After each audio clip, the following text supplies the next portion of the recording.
Go outdoors with Don Dubuc. Another one of these bronze treasures. Bring him over here, Mike. All right, another redfish. All right, if you fish coastal Louisiana, you know one of the most important things you got to have a good day is water movement. And that's by good tide. But what happens on days like today where there was 2/10 of a tide? You don't stay home. We'll show you how to catch some. First off, forget artificials and stick with the basics.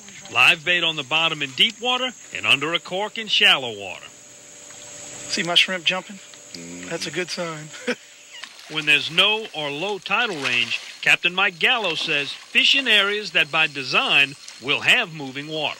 Well, I like to fish confined areas where the water is concentrated into a smaller area. It'll gain velocity, and that velocity will force the bait along, and then it makes a setup where the predators can intercept the prey, like Wrigley's Pass, Unknown Pass, some of those large passes like that. Another no-tide tip.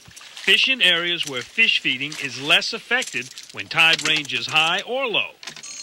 I think of fishing in ponds or larger areas where the tide generally doesn't have a lot of velocity. So on days where the water is not moving, it still doesn't have a lot of velocity, and those fish still feed like they normally would. If water moves, so does bait, even if it's not the force of natural tides. Oh, sure, any type of water movement, wind-driven.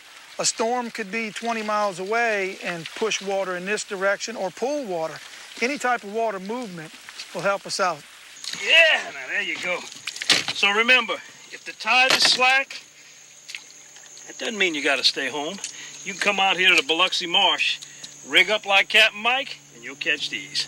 Don Dubuc, ABC 26 Sports. Oh, baby.